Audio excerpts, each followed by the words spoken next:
Welcome to the Fantasy Champions Fantasy Football Podcast. Here's your host, Morgan Colby and Rick Lemon.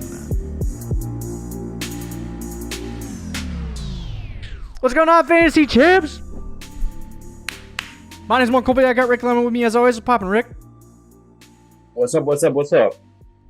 We got an interesting show for you today. We are going to break down, late season here. It's week 11. It's time. It's crunch time. Most trade deadlines happen in like week 10, 11, 12. So it is crunch time for y'all to start making some deals that make sense for your fantasy teams. Come on. Yeah, should I trade Christian McCaffrey for Donwami Brown? Yes. Of the Commanders. You know what I'll never He understand? got a touchdown last week. The people who refuse to make trades in fantasy football, please have some fun. Don't be a lame-o. Well, that's like 80% of our league, though, now. It really is. It's like, what are we doing here? You guys are lame. Let's make some trades. Let's move some When was guys. the last time there was like a blockbuster trade that involved two teams that wasn't us? That's so true. I was going to say, I just made one, but no, it doesn't involve me.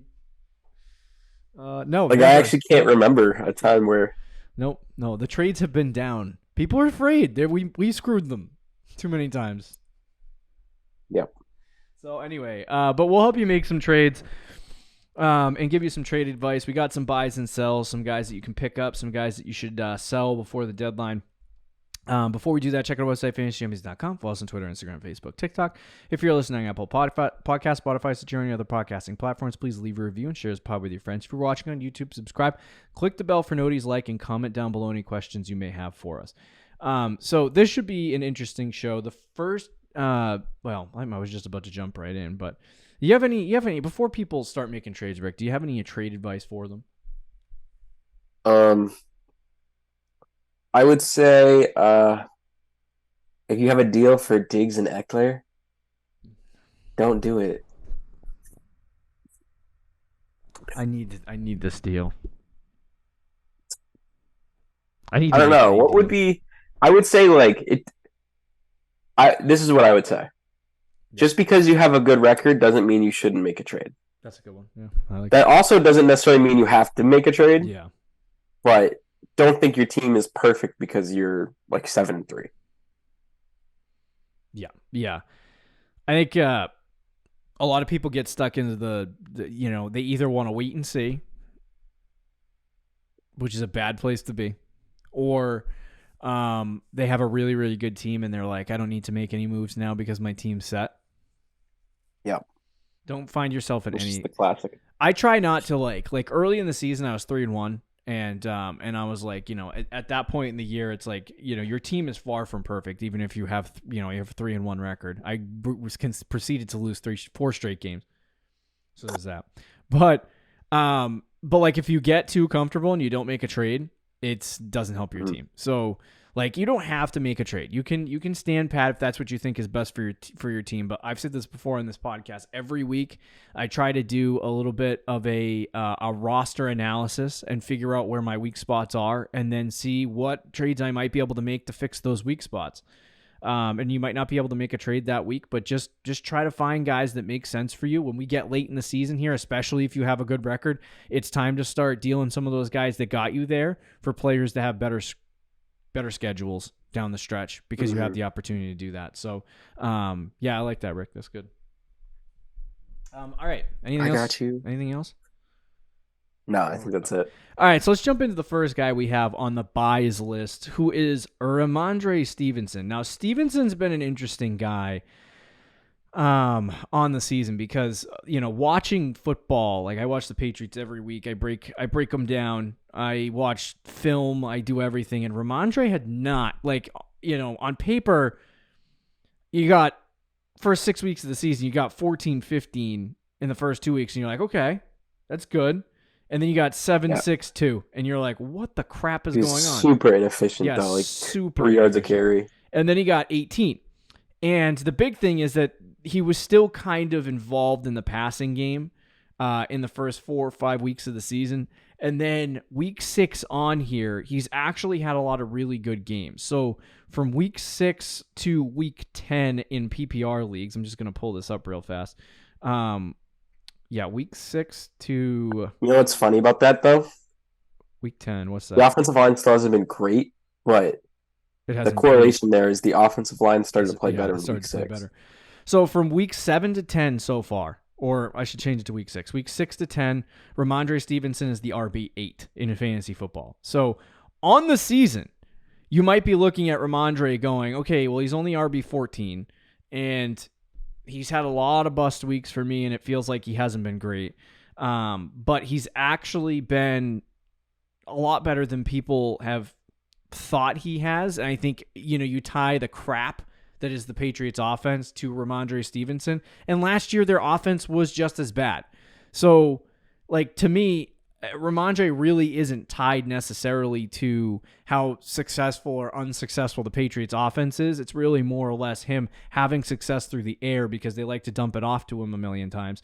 And as well as having efficiency on the ground. And the last 2 weeks, he's had 87 and 88 yards rushing on the ground. Last week he had 4.4. The week before he had 9.67 yards per carry and a huge breakoff, was 75-yard touchdown run. So Mondre's looked good. And one thing that I noticed over the past 3 to 4 weeks is earlier in the season, I don't know if he had an injury or something, but whenever he got hit, he wouldn't have the same contact balance and reaction that he had in the previous season. The previous season, every time he got hit, you weren't bringing him down on the first tackle. He was going to gain extra 2, 3, 4 yards out of it, which is what made him great in his first season, his first season starting for the Patriots. This year, in the start of the season, he would just get hit and fall to the ground. Now he's driving the contact forward a little bit more, and he's breaking tackles. And so that's a good sign for me just watching him on film that he is going to improve and be better down the stretch here. If the Patriots make a change at quarterback, Mac Jones has been terrible. I think there could be some improvement in the passing game slightly, which means, Rhamondre could get more improvement through the air. But I think things are going to look on the up for Rhamondre Stevenson. He does have a bye week this week, so you can take advantage of the opportunity because maybe the person that has him is like, hey, I'm in a position where I need, a running back or a start this week, and I don't have one, and you can offer to eat that bye week for them and take Rhamondre Stevenson off their hands. I would do that. Down the stretch, he has the Giants, who are an easy matchup, Chargers, who are an easy matchup. Pittsburgh's got a good defense, and the KC's got a good defense, so those two games are going to be difficult.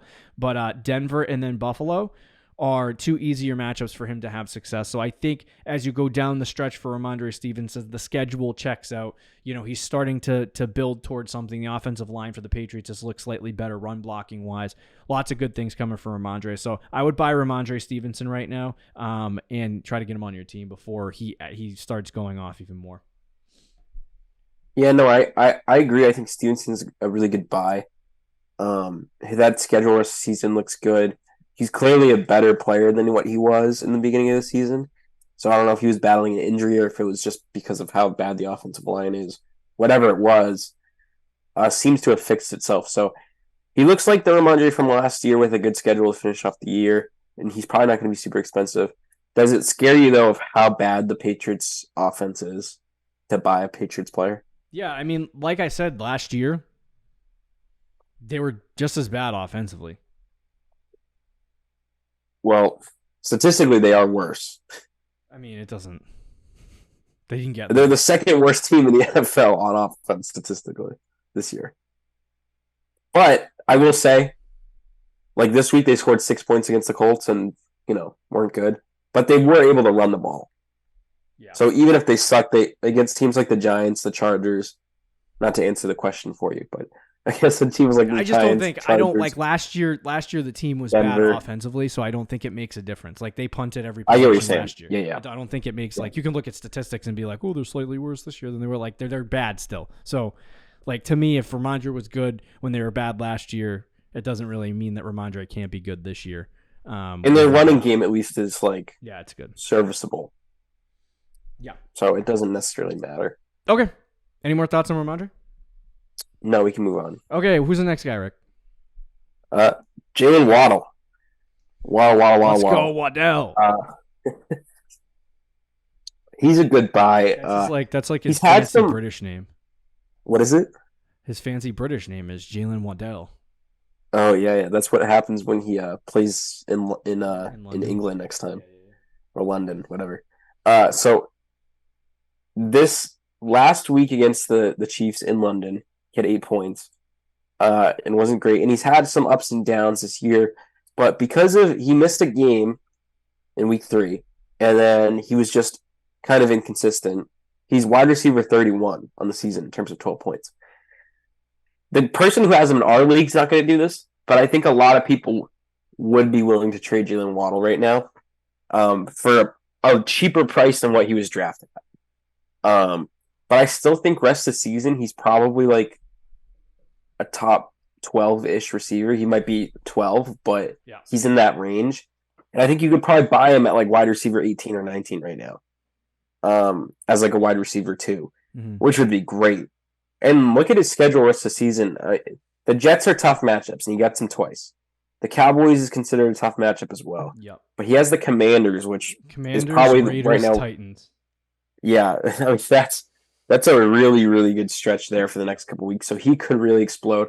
I also don't think it's I could be wrong about this, and I'm very high on Devin Achane. So I think when Devin Achane comes back, I think that helps the whole offense. Some of their best games offensively, like against the Broncos earlier this year, I think it was against the Panthers earlier this year, like those were games where Achane was involved and just he adds another element to that Dolphins offense that I think can get overlooked. And with him coming back, I think it only helps a guy like Waddle or Tyreek Hill. But obviously, you can't buy Tyreek Hill, but you can buy Jaylen Waddle. Yeah.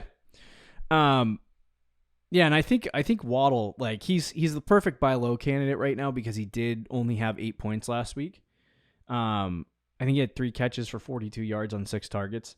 But I think he got hurt in the game too. What was his snap percentage? It was only 54%. So they were easing him back in. That was a part of the game plan. Like they weren't like he had been hurt and they were trying not to give him like a full workload, but he still ran 29% target rate per route run. So, and he had over 100 air yards for only 50% of the snaps and 6 targets. So like his efficiency and his opportunity is still there when he's on the field. He just hasn't, like Sunday, he wasn't on the field because he was either hurt or coming back from some form of an injury. So this upcoming week, he's coming off a bye week, so he's going to be probably closer to 100% healthy and ready to go. And with that being said, he's good. He also apparently had a 17-yard gain wiped off the board by a penalty. So I don't know if that means anything. It's 2 whole fantasy points. So that would have got you 10.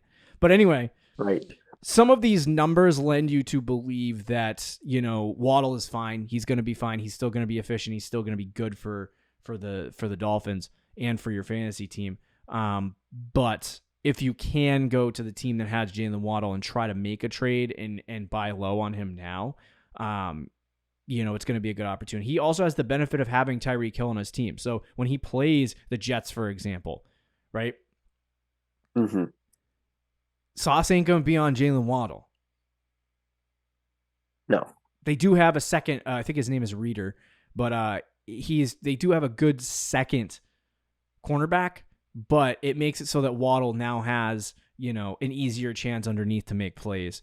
And the same thing could be said about the Cowboys. The Cowboys don't have their main starting cornerbacks right now. They have Jerron Bland, who's been playing really well, but he's going to be on Tyreek Hill. So there's just a lot of opportunity for Jaylen Waddle to have success, at rest of season and next week against the Las Vegas Raiders. Should be a good one. Yep, I definitely agree. I'm interested to hear your take on our next guy, though.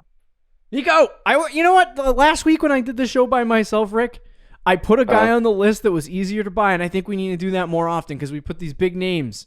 And, most people are like the people in our league, and they don't like to make trades. So if you go after some guys that aren't big names that we believe could have really good second halves, that's Nico Collins. Yeah. So he's not. You might just get hit with that Nico. Yeah, dude. he's not a guy that's going to be a whole like load to try to trade for. But Nico Collins he's been obviously heavily involved. He was hurt last week. And we saw Noah Brown the last 2 weeks absolutely go off. But he has, an opportunity to kind of take some of that Noah Brown workload. He does continue to be the wide receiver one for the Houston Texans, who have had one of the hottest passing attacks in the game for the last, I would say, month. And yeah. I think for me, obviously he got injured.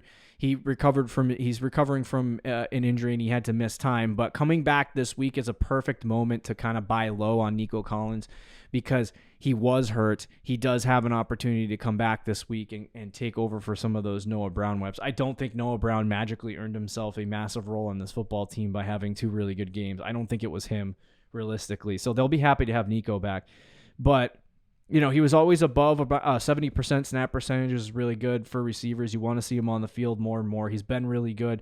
He has explosive games like the 27-point game against Indianapolis, the 35-point game against Pittsburgh. Now, I will say Pittsburgh's a good defense, so that's pretty good. And then there's obviously been some bust games, but he's got he's got Arizona coming up, and his rest of season schedule, Arizona, Jacksonville, which is a tougher matchup, Denver, Jets, which is a tougher matchup, and then he's got Tennessee, Cleveland, and then Tennessee again. So lots of opportunities for Nico to have a really good rest of season here. I would take the opportunity to trade for him now because it's not going to cost a lot, and it's a good dart throw. Not really a dart throw because he's still top 20? At the wide receiver position, top 25. Yep. So it's not like a dart throw, but it's a guy that you can go after that's going to be cheaper that could go off at the end of the season with CJ Stroud and make a run at things and help you win a fantasy championship. That's, well, like I said, slightly cheaper. Yeah, I like that playoff schedule. The Browns sandwiched in there could be tough, but playing the Titans twice is nice. You're only a light green on Sleeper, but I feel like that could get better because they have some injuries there on that defense. Yep. And then, the Cardinals this week should be a good matchup as well. Some good matchups in there. And I think what I like about Nico is I'm really liking the Texans' offense, which I never thought I would say this year. But Houston's offense, and it's all because of the quarterback. CJ Stroud, his emergence as a franchise guy makes that offense a lot more comfortable to buy into. And the wide receiver one on that team, you can make the argument it's Tank Dell, but I think it's probably Nico Collins when everyone is healthy. And to get the wide receiver one on a team that right now has like a top 10, top 12 passing attack, top 10 passing attack. Yeah. You want to do that for sure. And he's a wide receiver 21 on the year right now, but he's missed 2 games or 1 game, and he's had his bye as well. So he's a guy that by the time it's all said and done, he might be a top 16, 15 guy. Mm-hmm. And that's a pretty good cheap buy. Yeah, for people who probably don't necessarily I can't get him from you. I gave him to you, but... Well, no, you could. No. Oh, okay. You want to do my deal? There's a lot of deals that were thrown out. We can chat after. Yeah. But anyway, so Nico, goodbye. Let's move to the sells, though. Let's talk about number 1, Kenneth Walker. Listen, I like Kenneth Walker. I think he's great. There's a lot of concerning trends happening with the Seattle Seahawks. Kenneth Walker started the season. He was getting majority of the reps, majority of the snaps, and majority of the opportunities.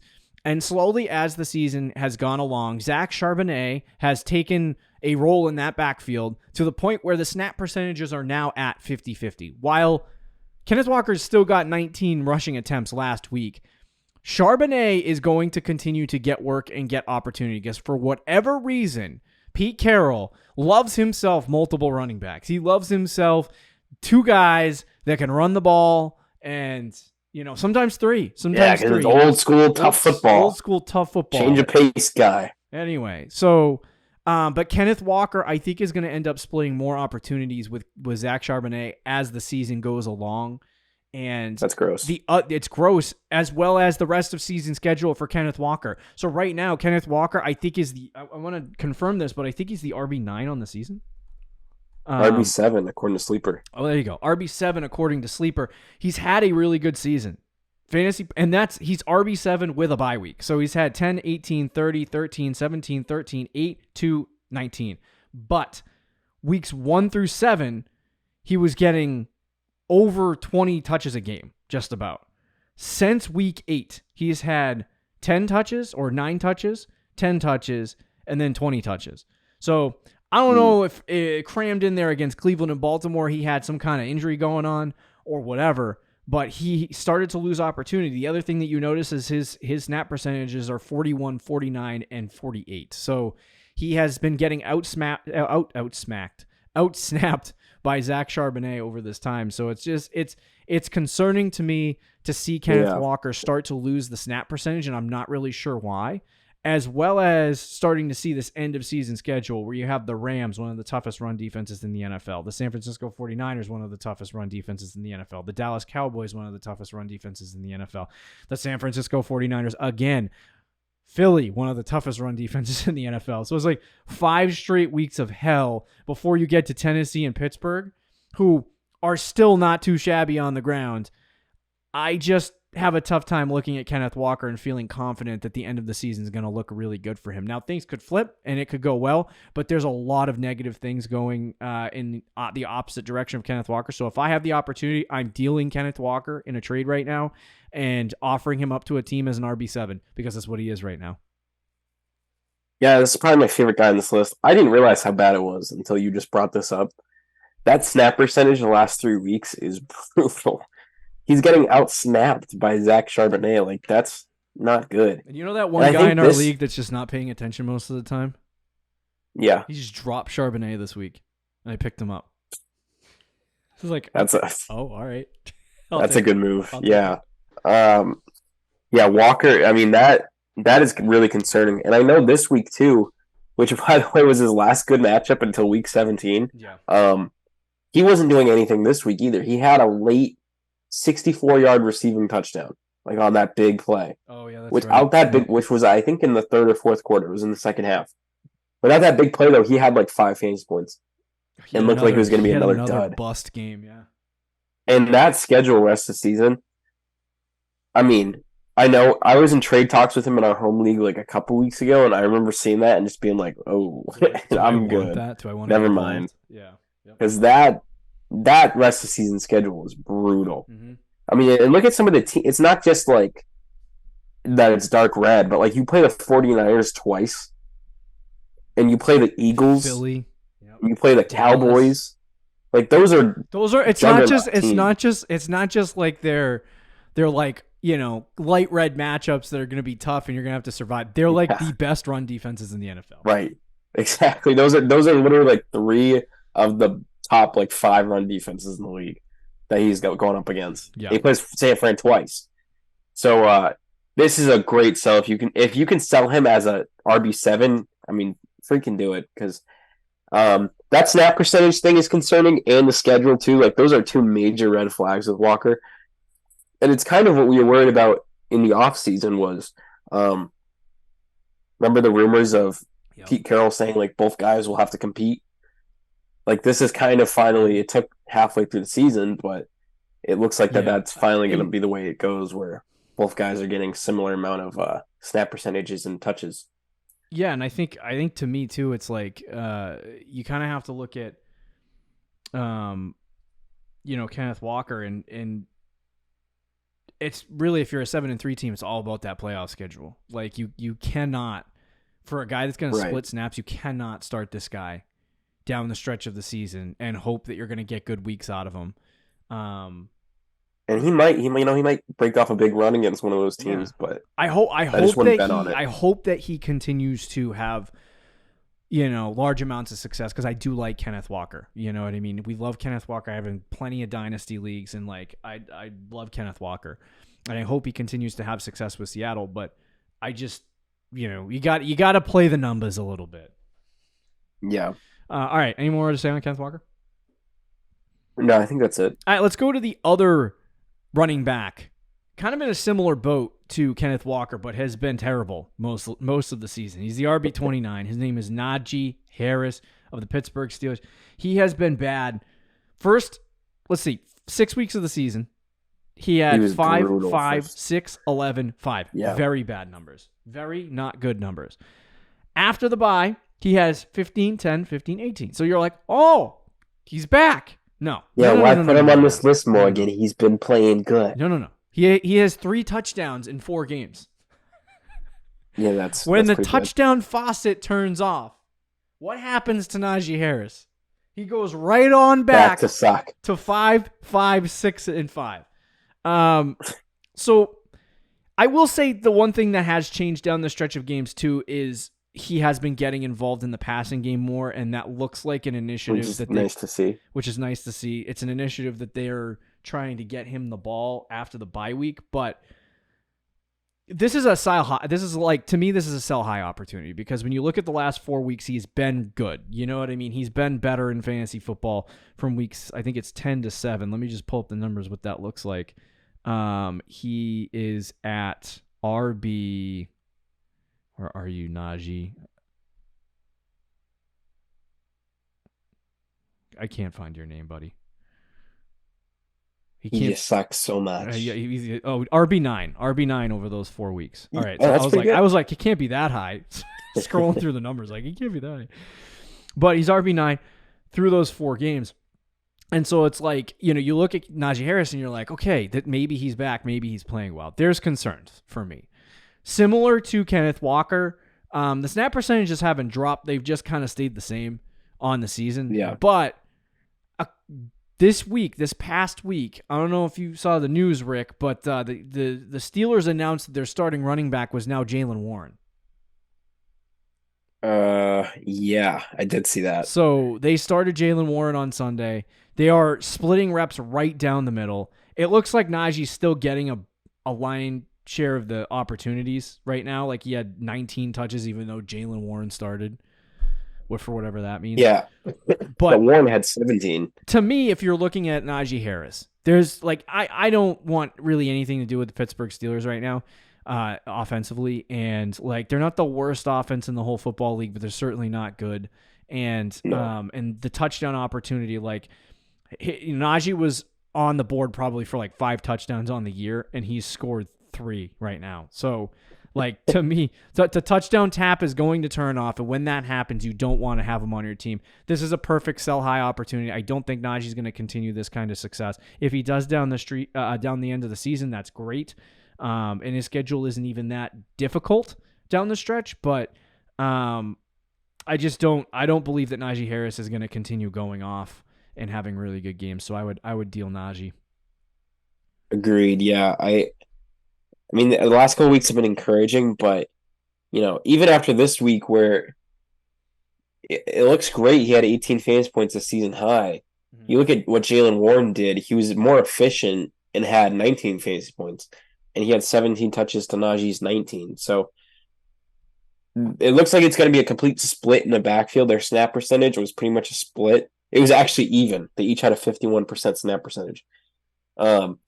So if he's in a split backfield in a kind of weak offense, you don't love that. And it is a run-heavy offense, which is good, but, I mean, that's only going to be good for some weeks. Like this week against Green Bay was good because they were winning the whole game. Mm-hmm. The next 2 weeks, it's probably going to suck against Cleveland and Cincinnati. And Arizona's a good matchup, but with Kyler Murray back, who knows, maybe that's a competitive football game. So there's some tough ones coming up for him in terms of game script. And I just don't like the Jaylen Warren situation, as you mentioned. It's just really hard to trust him. But the way he's been playing the last couple of weeks, you can probably sell the fact that he's back. Look at his production. He's been good again, and you can get rid of him. Okay. All right, we have one more guy on this list before we send you on your way to watch football this weekend, and it's Chris Olave. Not my guy. Love Chris Olave. I thought he was going to turn into Devontae Adams or something this year. Yeah. For Derek Carr. And while he's getting that target share, he's still only the wide receiver 15. Yeah. So and I would say since week 6, he's actually been, pretty good for the most part. In PPR from week 6 to 10, he is currently wide receiver 10 on the season. So from week 6 to 10. So he's been pretty good in the last 5 weeks. But to me, I don't know that after the bye week it's going to continue. Atlanta's got a tough pass defense. Detroit's got a tough pass defense. Carolina will be easy. The Giants, they're kind of mediocre, and then the Rams, mediocre, and Tampa's pretty good. So there's like 2 easier games down the stretch here for him. And the offense is just not beneficent. Also down this stretch of games that I just talked about, he has scored touchdowns. 2 touchdowns in the course of 5 weeks. So, obviously that's been really good. His target share is not going to really go down, but I think, if you want to keep Chris Olave, I think it's fine. But I do believe that this is really like, if you have a team in your league, like there's 2 teams in our league that really look at target share as a main indicator for a wide receiver.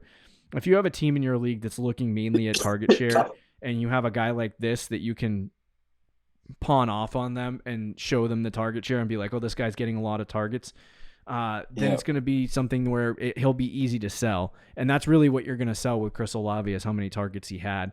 If you choose to keep him, then that's fine. But I do think this is kind of like a buy high opportunity for him. Derek Carr is going to miss time, and it's going to be, what's his name? Jameis the Famous, probably. Jameis the Famous.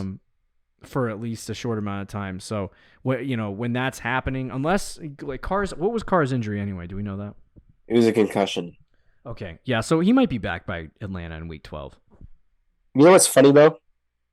I actually think Winston would be better for Olave than Derek Carr. Really? Yeah. Carr has just been so mediocre this year. Yeah. And he spreads the ball out. Winston just chucks it. To like he came in the second half and threw 2 touchdowns and 2 interceptions in 2 quarters. Like he was just chucking it. Even his touchdown to I think it was A.T. Perry, I want to say. He ran to the left side of the field. A.T. Perry, baby. And then he threw it to the right pylon. What is it? 4.5 40? It was like at the 20-yard line, right? And he rolls to his left. Yeah. To almost the sideline and just chucks it like 60 air yards to the back right corner pylon, the other side of the field, for a touchdown. And that play worked, but then he also threw 2 interceptions. Yeah. So with Winston in there, it would be good for Olave, I think, because he would chuck it to him and he would make big plays. Mm-hmm. Would it get intercepted half the time? Yeah, but that doesn't matter to Chris Olave. Yeah. Carr is much more conservative. He dumps it off. He spreads the ball out, which is probably better for real life, but for fantasy, it kind of stinks. And the way they've used Olave, too, this year, like, I did think he would be kind of in that Devontae Adams role or had the potential to be like that, but he's not. They use him as a deep ball threat and sometimes short yardage, but he's not out there getting like the 13, 14 target games. He had 1 game where he had 15, but outside of that, they throw the ball to Raheed Shaheed. They throw the ball to Alvin Kamara in the flat. They throw the ball to Michael Thomas. So they even throw the ball to Taysom Hill. So they do spread it out. So it's not great for Olave. I do think he'll be okay rest of the season. I mean, he's Chris Olave, like he'll be fine. But you're right; it is an opportunity to sell him at a high price. Yep. Okay. He is having a better season than he did last year, which is good. Yeah, it's what you want to see. Not by much. He had 119 targets last year. He has 94 now. No, there you go. So he's probably going to outdo that. But anyway, yeah, there you go. There's 3 buys, 3 sells. As we enter week 11, I think week 12 will be most people's bye week. And at some point we will drop down to 3 episodes a week and just dump the trade target show. But anyway, hopefully you enjoy week 11. Enjoy your Sunday. Watch some football. Get a win. See you later, guys. Yeah. Thank you for listening to the Fantasy Champions Podcast. Make sure you subscribe on iTunes and YouTube and follow us on Twitter @TheFFChamps.